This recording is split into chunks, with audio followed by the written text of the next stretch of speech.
Soma's baking and cooking থেকে আমি সোমা বলছি।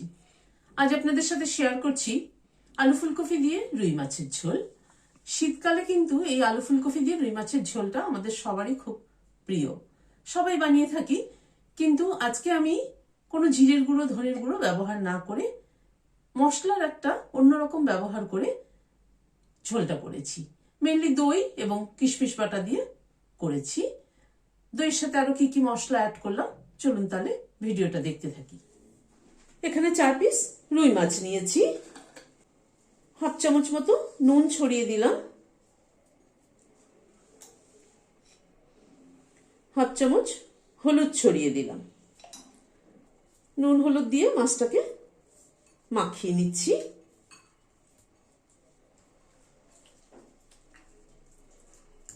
নুন হলুদ দিয়ে মাছটাকে মাখিয়ে নিলাম।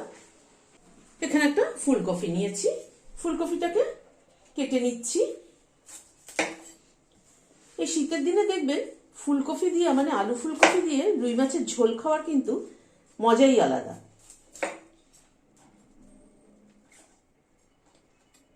ফুলকপিগুলোকে এরকম একটু বড় বড় টুকরো করে কেটে নিচ্ছি।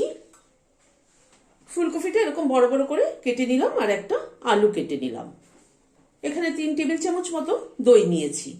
নর্মালি আলু ফুলকপি দিয়ে রুই মাছের ঝোল আমরা সাধারণত জিরের গুঁড়ো ধনের গুঁড়ো ব্যবহার করে থাকি। আজকে কিন্তু আমি জিরের গুঁড়ো ধনের গুঁড়ো কোনোটাই ব্যবহার করব না, মশলার একটু অন্যরকম ভাবে ব্যবহার করে আলু ফুলকপি দিয়ে মাছের ঝোলটা করব।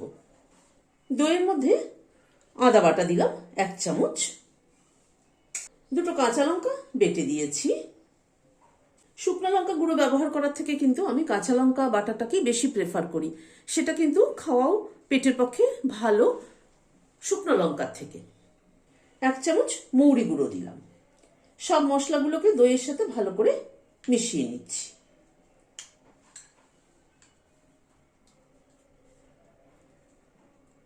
মিশিয়ে নিলাম, এবার এটাকে সাইডে সরিয়ে রাখছি। এখানে একটা বাটি নিলাম, 20-25টা কিশমিশ দিয়ে দিয়েছি। এটাকে একটু গরম জলে ভিজিয়ে নিচ্ছি। এটার একটা পেস্ট তৈরি করে নেব। একটা কড়াইতে জল ফুটছে, আলুটা দিয়ে দিলাম। আমি আলু সবসময় তরকারিতে দেওয়ার সময় বয়েল করে একটু জলটা ফেলে দিয়ে নিই। আলুটা আগে একটুখানি বয়েল করে নিয়ে পরে ফুলকপিটা দিচ্ছি। 3-4 মিনিট মতো আলুটা ফুটে উঠলো, এবার কফিটাকে দিয়ে দিচ্ছি। অল্প একটু নুন দিয়ে দিলাম। কফিটা একটু ফুটে ওঠা অবধি অপেক্ষা করব। কফিটা কিন্তু বেশি সেদ্ধ করব না, জাস্ট একটু মিনিট খানেক একটু টকবক করে ফুটলেই নামিয়ে ফেলবো। কফিটা একটুখানি টকবক করে ফুটেছে, গ্যাসটা বন্ধ করে দিয়ে জলটাকে ঝরিয়ে নিচ্ছি। কফিটাকে নামিয়ে কড়াইটাকে আবার বসালাম। সরষের তেল দিচ্ছি। তেলটা গরম হয়ে গিয়েছে, মাছগুলোকে ছেড়ে দিচ্ছি।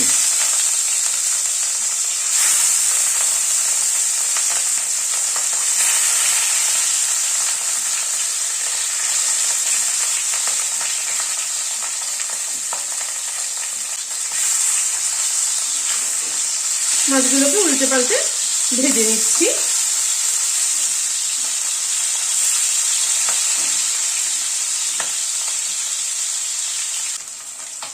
মাছগুলোকে উল্টে পাল্টে লাল করে ভেজে তুলে নিচ্ছি।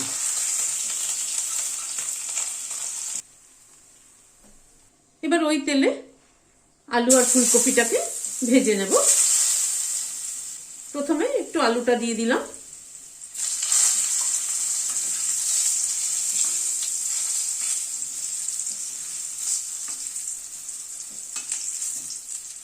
আলুটাকে একটু ভেজে নিয়ে তারপর ফুলকপিটা দিচ্ছি।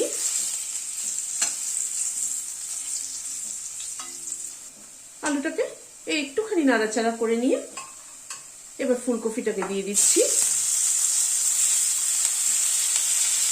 অল্প একটু নুন ছড়িয়ে দিচ্ছি, অল্প একটু হলুদ ছড়িয়ে দিলাম। নুন হলুদ দিয়ে আলু ফুলকপিটাকে ভালো করে ভেজে তুলে নেব।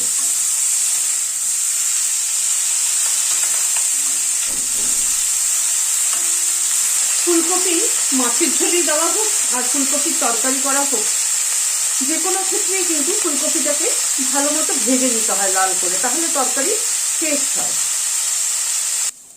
আলু ফুলকপিটাকে লাল করে ভেজে নিলাম, তুলে নিচ্ছি। এবারে কড়াইতে আবার একটু সরষের তেল দিচ্ছি। তেলটা গরম হওয়ার পরে তেল অল্প করে সাদা জিরে ফোড়ন দিলাম আর দুটো তেজপাতা দিলাম।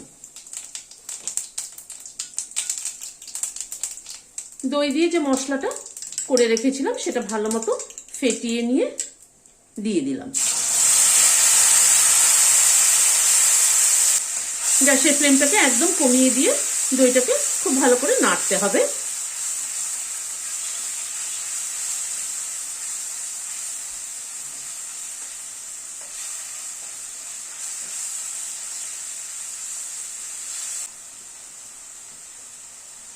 হাফ চামচ কাশ্মীরি রেড চিলি পাউডার দিলাম রঙের জন্য, হাফ চামচের একটু কম হলুদ দিলাম, নুন দিলাম হাফ চামচ।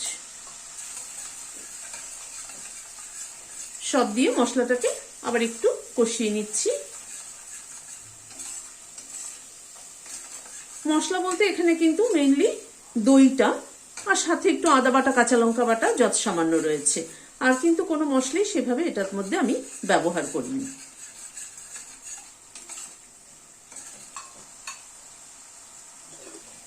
মশলাটাকে মিনিট 2-3 সময় ধরে কষিয়ে নিলাম গ্যাসের ফ্লেমটাকে মিডিয়ামে রেখে। এবারে কিশমিশ বাটাটা দিয়ে দিচ্ছি।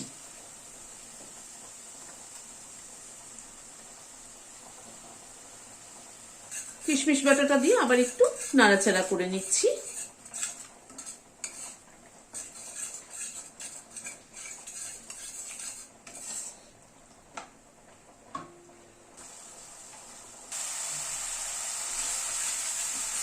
কিশমিশ বাটাটা দিয়ে একটুখানি নাড়াচাড়া করে জল দিয়ে দিচ্ছি, গরম জল দিয়ে দিচ্ছি।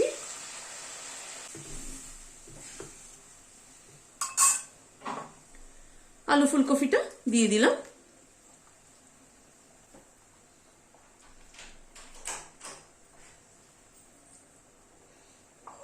মাছটাও দিয়ে দিলাম। ঝোলের মধ্যে মাছ আলু ফুলকপিটা একটু ফুটে উঠুক।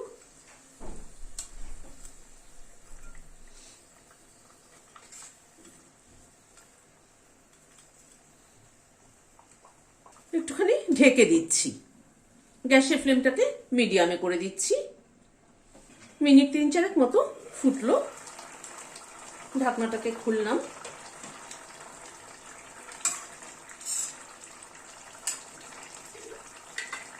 (140 SP) গরম মশলার গুঁড়ো ছড়িয়ে দিলাম। এই গরম মশলার গুঁড়োটা আমি ঘরে করে রেখেছি। কেনার থেকে কিন্তু ঘরে যদি করে রাখা হয় তার ফ্লেভার কিন্তু অনেক ভালো হয়। দুটো কাঁচা লঙ্কা মাথাটা চিড়ে দিয়ে দিলাম ফ্লেভারের জন্য।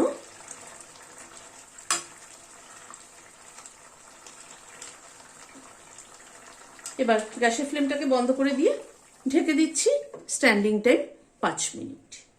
এইভাবে মাছের ঝোল করে দেখবেন, আমার মনে হয় আপনাদেরও ভালো লাগবে। জিরে গুঁড়ো ধনে গুঁড়ো ব্যবহার না করে দই কিশমিশ বাটা মৌরি গুঁড়ো এগুলো দিয়ে করলে কিন্তু টেস্টটা কিন্তু অনেক ডিফারেন্ট হয়। আপনারা বানিয়ে দেখবেন, আমার মনে হয় ভালো লাগবে।